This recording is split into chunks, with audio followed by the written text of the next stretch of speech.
Madame, Messieurs, bonjour. À ce rendez-vous de la mi-journée, les titres. Des champs de maïs et de manioc sont installés dans le Kwango pour résoudre la question de la pénurie de maïs au pays grâce à une entreprise de consultance et de services agricoles en RDC. Reportage à suivre dans ce journal. Nous irons de la province du Haut-Uélé où s'effectuent les travaux de la construction de la nouvelle route appelée Corridor oriental sous l'initiative du gouverneur de province. Cette route va relier toutes les provinces de la Grande Orientale. À toutes et à tous, ravis de vous retrouver au 13h30. Belle ambiance à Franceville, au Gabon hier, au terme de la rencontre entre la République démocratique du Congo et le Gabon, et match comptant pour la 5e journée de la Coupe d'Afrique des Nations Côte d'Ivoire 2024. Il a été soldé par 2-0. Le résumé de cette rencontre sur ces images. Les léopards de la République démocratique du Congo ont réalisé l'exploit en battant les Panthères du Gabon à domicile par 2-0. Dès les coups d'envoi, les deux équipes ont affiché leurs ambitions en alternant attaque et contre-attaque avec une légère domination des visiteurs. À la 34e minute, sur un corner parfaitement tiré par Maswaku, Harold Chubula de la tête ouvre les scores pour la RDC.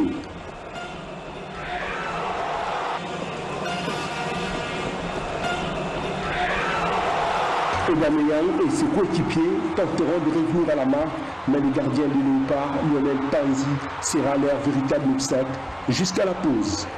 Au retour des vestiaires, les deux entraîneurs vont effectuer plusieurs changements et la partie restera serrée. À la 83e minute, sur une contre-attaque, le nouvel entrant, Fiston Mayele, parti à la limite du hors-jeu, va inscrire le but du break d'une jolie frappe, mettant ainsi fin à l'espoir des Gabonais de revenir au score. Les Léopards s'imposent 2-0 et prennent leur revanche devant les Panthères qui les avaient battus au match aller à Kinshasa par 1-0. Avec désormais 7 points, le poulain de Sébastien Desables se relance dans le groupe I et peuvent se qualifier en cas d'une victoire lors de la 6e et dernière journée contre le Soudan. Et pour en parler, nous sommes sur ce plateau avec Mémé Chomatoukou. Bonjour. Bonjour Tétis. Justement, après cette victoire, la République démocratique du Congo se relance dans le groupe I. Oui Tétis, puisque nous parlons de la 5e journée des éliminatoires de la Coupe d'Afrique des Nations Côte d'Ivoire 2023, il faudrait d'abord savoir que c'est pour la première fois de l'histoire que la RDC puisse battre le Gabon et Christifie le Panthère dans leur temple. Autrement dit, la RDC, la dernière à placer dans le groupe I, et aujourd'hui classée à la première position du groupe I avec 7 points plus 2, suivi du Gabon 7 points également, moins 1. La 3e position, on retrouve le Soudan qui compte 6 points. 4e, la Mauritanie qui compte dans sa gibecière 5 points. Et à noter que demain mardi, le Soudan va jouer contre la Mauritanie, toujours pour le compte de la 5e journée. Et à savoir que la RDC jouera son dernier match du groupe I, ou le match de la 6e journée contre le Soudan, précisément au mois de septembre prochain. Donc il faudrait savoir que hier c'était vraiment une belle ambiance. La victoire était totale du côté de la République démocratique du Congo. Sur le 24 places, on connaît déjà le 14 qualifiés. Pour citer, il y a la Côte d'Ivoire, le Sénégal, le Nigeria, le Maroc et l'Algérie, pour ne citer que cela. Et la RDC est déjà bien partie dans ce groupe I. On croise le doigt pour le match de la 6e journée. Félicitations alors pour les léopards de la République démocratique du Congo. Ça va à l'honneur de tous les Congolais en tout cas. Merci beaucoup Mich pour votre intervention. Merci Tétis. Poursuivons ce journal. L'unité et la cohésion nationale, c'est le message des recommandements de l'espace Grand Bandundu qui signale dans le Kwango.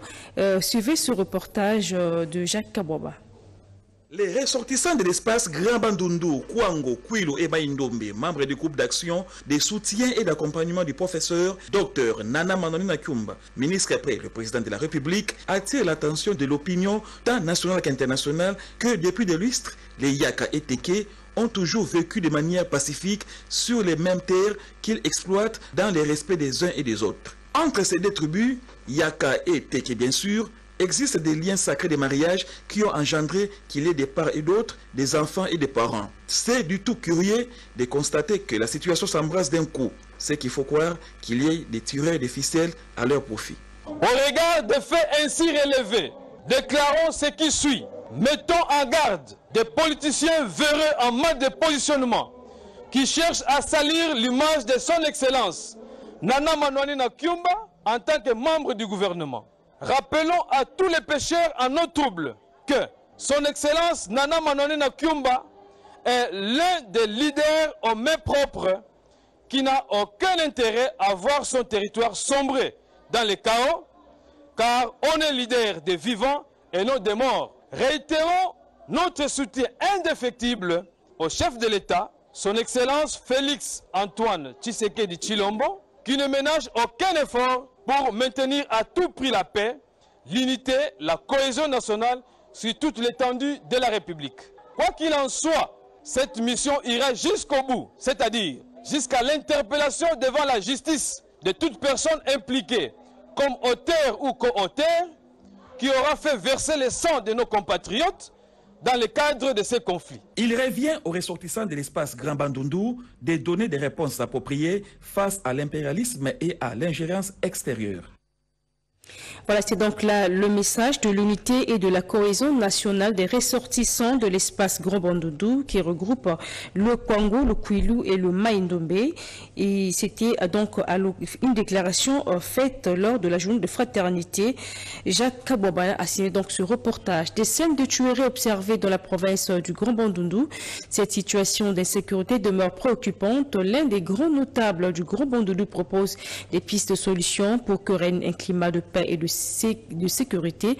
Kinké Moulumba est sur ce plateau et nous en parle. Sur votre plateau, laissez-moi vous dire que c'est une calamité ce qui se passe dans le Bandundu. C'est un désastre. Depuis la fin de Molélé en 1960-1961, on n'avait jamais connu ça. C'est des images que l'on voit venir du nord Kivu et des Ituri, mais jamais à l'ouest. Moi, je pense qu'il faut, comme État, apporter des réponses. Parce que si aujourd'hui, on donnait du travail à ces gens qui en ont besoin, si on créait des entreprises pour que ces gens puissent travailler, on n'en serait pas à cela. Regardez ce qui se passe aujourd'hui désormais dans le Grand Bandundu. C'est quoi? On vient chez les religieux, on vient dans la rue, on prend des gens, on enlève des gens, on réclame la rançon. Il y a 3 jours, je revenais de Kitoy, à Bukangalonzo, j'ai rencontré des individus armés. 3 individus armés. C'était aux environs de 8h, 9h, en pleine journée. Ils portaient des masques sur leur visage. Ils étaient mal habillés. Quand ils me voient arriver, eh bien, ils m'arrêtent, ils me saluent. J'allais dire respectueusement. C'était sans doute ceux que vous appelez les Mombono. L'État doit répondre aux attentes de la population. Vous savez, cette route nationale, j'y ai vu comment elle a, disons, elle est revenue. Elle n'existait pas. Elle a été détruite. J'ai vu comment des jeunes travaillaient et gagnaient un peu d'argent. Aujourd'hui, il faut donner du travail à ces gens-là, plus que jamais. Et ils ne feront pas ça. Et c'est la même situation qui se passe à l'Est. Ces groupes armés qui arrivent, ils font quoi? Ils cherchent de l'argent, simplement. Nous appelons ça la résilience. Mais la résilience, par ces moyens-là, si vous n'avez rien à mettre sous la dent, eh bien, vous pouvez vous adonner à tout, malheureusement. Et je reviens du Grand Bandundu. Les gens sont mobilisés derrière le président Tshisekedi. Les gens attendent beaucoup du président Tshisekedi. Et j'apprends qu'au mois de juillet, il pourrait s'y rendre.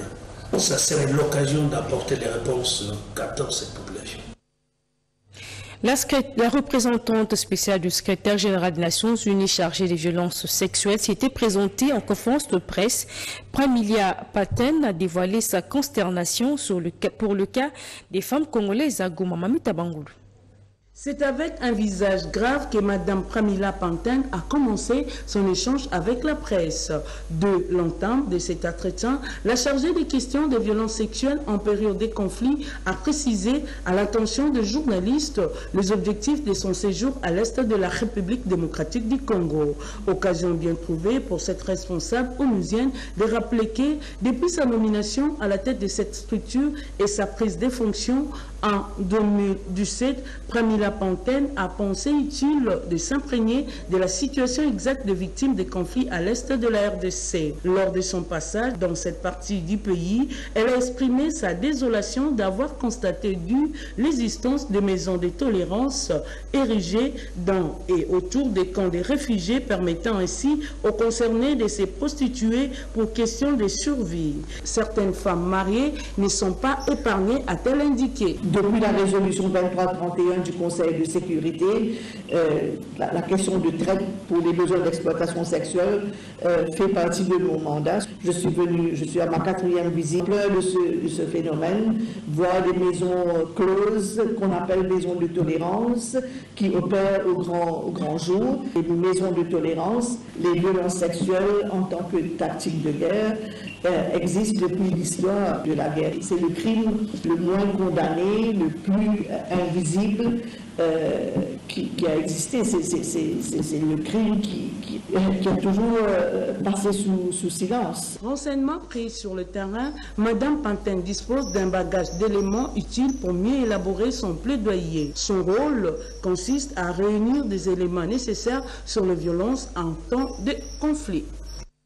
Les médecins de Tikapa ont réaffirmé leur engagement de servir la nation, décision prise lors d'une marche pacifique dénonçant la recrudescence de l'insécurité dans cette ville. Différents syndicats de médecins et infirmiers sont également descendus dans la rue afin d'exprimer leur ras-le-bol.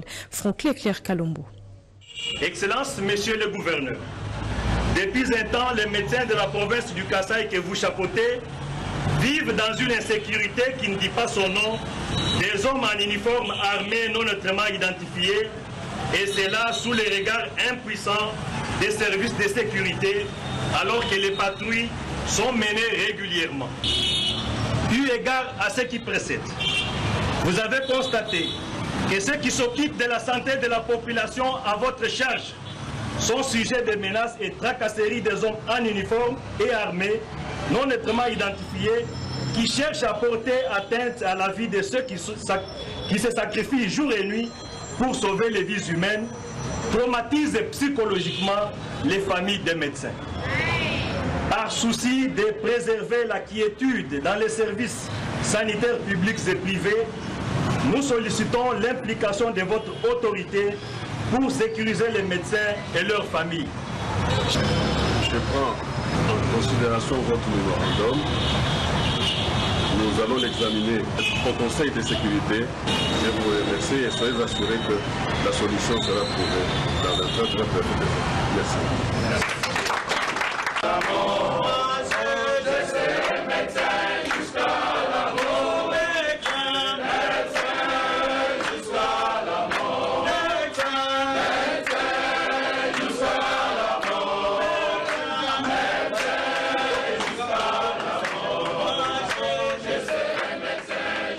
Des champs de manioc et de maïs installés à Kwango pour la survie de plusieurs ménages, exécutés par l'entreprise de consultance et le service agricole RDC financé par la Banque mondiale.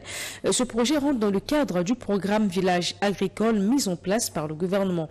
Jean-Richard Kouali.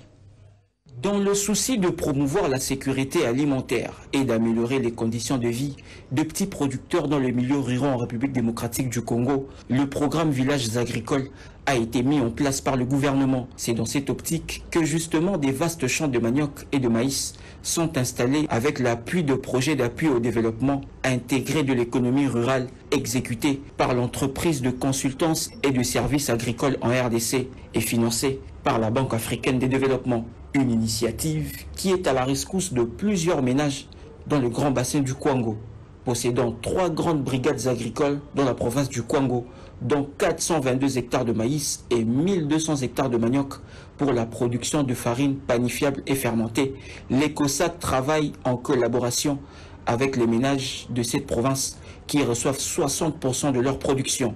Et pour faciliter la vente, l'opérateur rachète également 60% pour la transformation. L'objectif, c'est de pouvoir améliorer le revenu des ménages agricoles dans les milieux ruraux. Ces ménages qui produisent, mais qui généralement vivent dans les milieux dans des conditions précaires. Ils ont 60% de production, nous avons 40%. Et 40%, c'est pour nous permettre d'appuyer les autres ménages et puis faire fonctionner la structure. Un projet exécuté malgré l'insécurité qui prévaut dans cette partie du pays. Évidemment qu'il y a eu des combats entre la milice Mugondo et puis notre armée. Alors ça fait que beaucoup de ménages dans certains villages ont fui le village. Nous sommes en train de collaborer avec eux. Nous les conscientisons. Liant la parole à l'acte, les ménages perçoivent bel et bien leur argent après la récolte.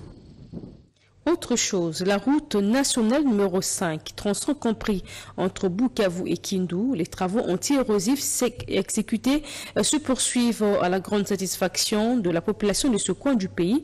Toutefois, d'autres tronçons de la RN5 restent menacés par les érosions.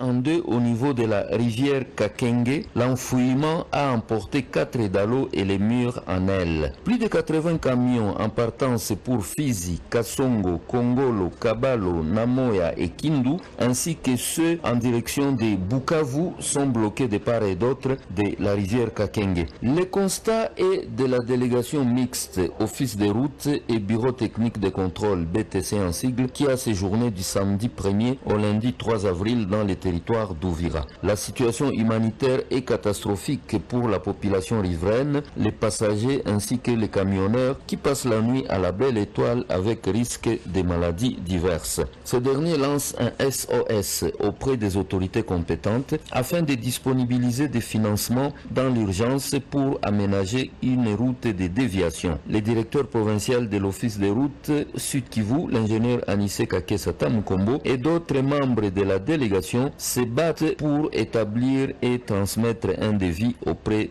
de la hiérarchie à Kinshasa. La délégation a fait aussi un état des lieux du pont de déviation de la rivière Sangue où les conteneurs, après 2 ans, commencent à s'effondrer suite à la corrosion qui risque encore de couper le trafic si rien n'est fait dans l'urgence. Après Sangue, la délégation a visité aussi les ponts Kavuguvugu, les dallos de Kala 3 en effondrement où les véhicules passent difficilement. L'ingénieur Roger Kimpanga du bureau technique des contrôles donne des précisions. La population d'Ouvira sollicite auprès du gouvernement central le financement de la construction des ponts définitifs de la rivière Sangue et autres ouvrages pour mettre fin aux problèmes. Une nouvelle route appelée Corridor Oriental va bientôt relier toutes les provinces de la Grande Orientale.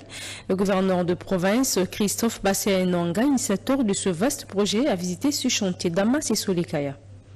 Du corridor oriental, une autoroute à vol d'oiseau reliant toutes les 4 provinces issues de l'ancienne orientale, un rêve longtemps caressé par le gouverneur Christophe Bassia-Enanga du Haut-Tuéli, aujourd'hui en train de prendre forme. De Ouatchavel à Rouen-Ituri, plusieurs kilomètres sont déjà ouverts sur financement et logistique propre. Une nouvelle route qui commence à Bombay et débouche à Bavazana sur la RN4 dans la province de la Tchoukou. route, c'est une route régionale qui va relier l'océan Indien avec l'océan Atlantique. À partir de la rivière Nava, 15 km d'ici jusqu'à Bavangele, dans le territoire de Wamba, plus de 200 km sont construits. Ici, toutes les grandes courbures sont dressées, les sommets de montagnes rasés et nivelés, ainsi que des dallos placés, offrant ainsi aux usagers une route économique et carrossable. À ce jour, grâce à la détermination de Christophe Bassiananga, les bulldozers de la Régie provinciale des travaux publics et assainissement du Haut-Tuélé rivalisent d'ardeur. Direction Bafouassende, dans la province La Chopo, où une vingtaine de kilomètres déjà travaillés dans une forêt équatoriale vierge, au grand étonnement de Tchopolé. Jamais nous avons cru être dans ces conditions, errer à nous et malheur au mauvais esprit. Pour la route, nous avons souffert à faire le pied difficilement. Aujourd'hui, nous sommes libérés.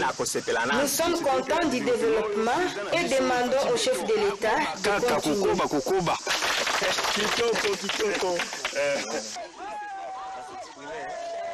Parlons justice dans ce journal avec le procureur général de Maïndombe. Ce dernier était avec les acteurs judiciaires de cette province pour des nouvelles directives. Ces images vous sont commentées par Rodé Panda.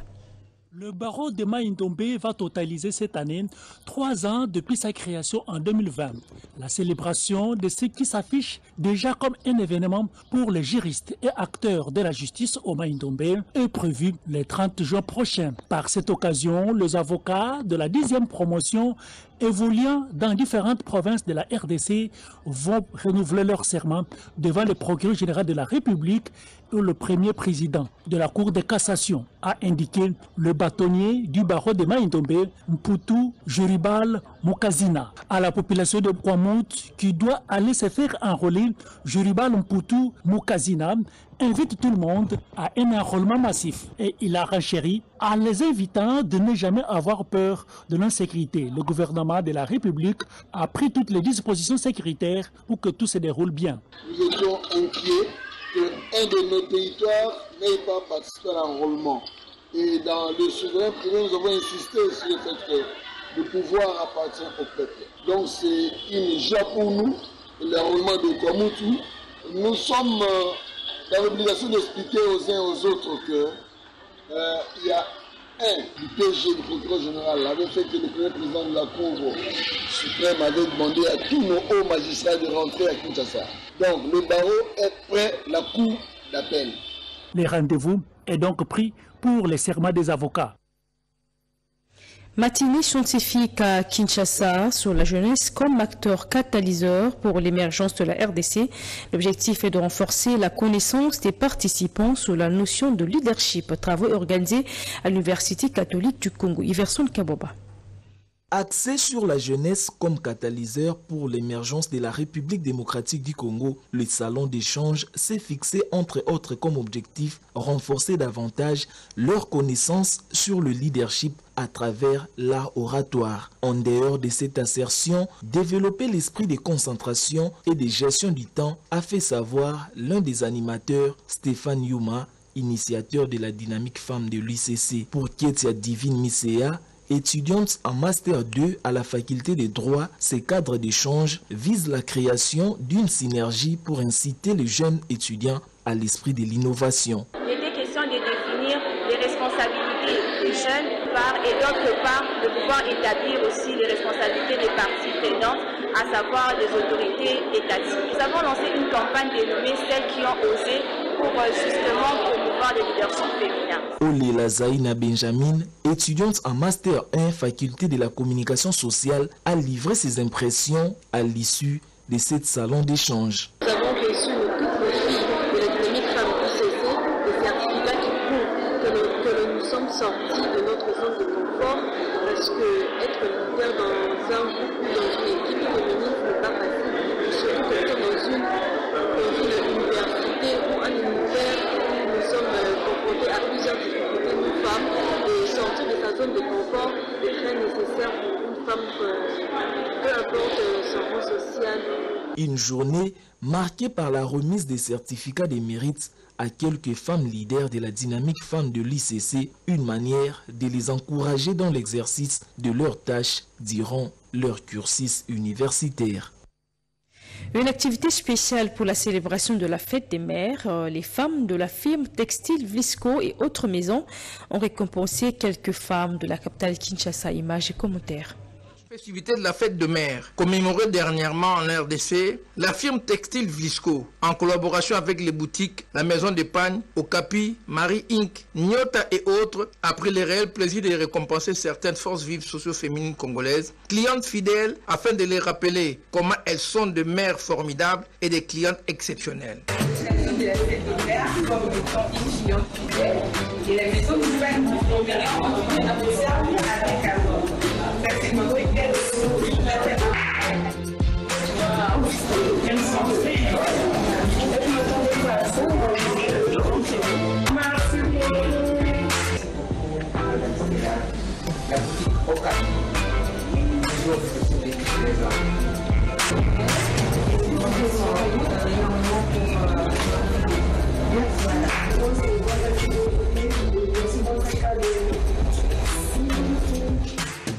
À travers cette série de cadeaux et autres présents remis à ces mamans et femmes, en vue de récompenser leur fidélité à cette firme textile, Vlisco martèle sa ferme volonté de booster les vastes et transversales programmes d'exaltation de la souveraineté industrielle de la République démocratique du Congo sur les échiquiers aussi bien national qu'international, en boostant les produits estampillés du label Made in RDC, profond souci de toutes les autorités compétentes de la République démocratique du Congo.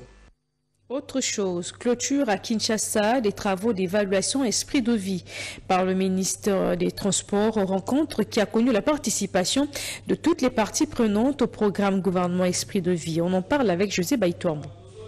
À l'issue de l'atelier de 3 jours sur l'évaluation du programme gouvernemental Esprit de vie pour le renforcement de sa gouvernance et son extension en province, le ministre des Transports, Voies des Communications et Désenclavement, Maître Marqué Kilali Kombo, a clôturé les travaux ce samedi. Les bilans de 9 premières années est calamiteux et décevant, mais Marc Kilali Kombo en sort satisfait et même très satisfait des résolutions prises par les experts dans la perspective de redynamiser ces programmes gouvernementaux. Un nouveau cadre permanent a été institué. Objectif, renouveler les charrois automobiles conformément à la volonté du chef de l'État, Félix Antoine Tshisekedi Tshilombo, de déployer le programme Esprit de vie en province ou encore lui doter d'un siège social digne de ses nouvelles ambitions. Nous avons un programme Esprit de vie qui n'était pas à mesure de se reconstituer en lui-même un stock, pendant qu'il y avait les acquéreurs qui détenaient les créances sous ces programmes-là. Et avec les résolutions qui viennent d'être prises, et ça cadre vraiment avec la vision que j'ai sur la question, notamment de considérer que le programme Esprit de vie peut permettre d'avoir une classe moyenne dans ces pays. Et aussi, je suis également satisfait parce que ce que je voulais, une des recommandations vient de le faire, c'est que nous allons déployer les programmes Esprit de vie en province dans la perspective de créer un peu une classe moyenne en province. Le ministre a recommandé d'ouvrir le partenariat à d'autres associations sans frustrer les 2 premières, APESCO et GT, en vue d'encourager la concurrence et l'autonomie financière des esprits de vie. Avec le nouveau cadre juridique où la coordination est au centre de décision, le ministre essaye d'impulser une dynamique positive à l'esprit de vie 9 ans après son lancement. Il entame une tournée à travers le pays. Le représentant légal de l'Union des Églises indépendantes du Congo sensibilise les chrétiens à s'engager politiquement. Dédié à Dieu par le chef de l'État, Félix Antoine Tshisekedi, la République démocratique du Congo demeure une nation prophétique. Pour se conformer à cette vision prophétique, le représentant légal de l'Union des Églises indépendantes du Congo, l'archevêque Monseigneur Léonard Matemwe Lambalamba, a sillonné plusieurs provinces du pays. Objectif, sensibiliser les chrétiens à s'engager politiquement pour un Congo nouveau et à soutenir le président de la République. L'Éternel a parlé à plusieurs reprises, de plusieurs manières et à plusieurs serviteurs de Dieu, que ce pays est une nation prophétique que ce pays est un paradis. Mais comment nous pouvons y arriver? C'est ça le grand problème pour nous. C'est ainsi que nous disons aux communautés chrétiennes, les enfants de Dieu, de toute confession religieuse, nous devons élire les enfants de Dieu partout. Alors nous demandons aux politiciens qui nous suivent, qui ont besoin de notre base électorale, qu'ils s'associent à nous, qu'ils viennent vers nous. Et nous voudrons que tous les enfants de Dieu qui veulent que ce pays marche se joignent à nous et déposent leur candidature, afin que le travail que nous sommes en train de faire à l'interne puisse aller de l'avant. Pour cette fois-ci, les voix des enfants de Dieu ne seront que pour les candidats enfants de Dieu. Le visionnaire et fondateur du Rassemblement des enfants de Dieu pour la transformation du Congo a animé plusieurs conférences, débats et campagnes populaires, notamment à Lubumbashi, Kasumbalesa, Kolwezi, Kindu, Matadi, Kisangani et Kinshasa. Thème choisi, un autre Congo. Et c'est la fin de ce journal. Merci de l'avoir suivi. Je vous retrouve à 19h pour un nouveau point d'actualité sur la chaîne nationale. Au revoir.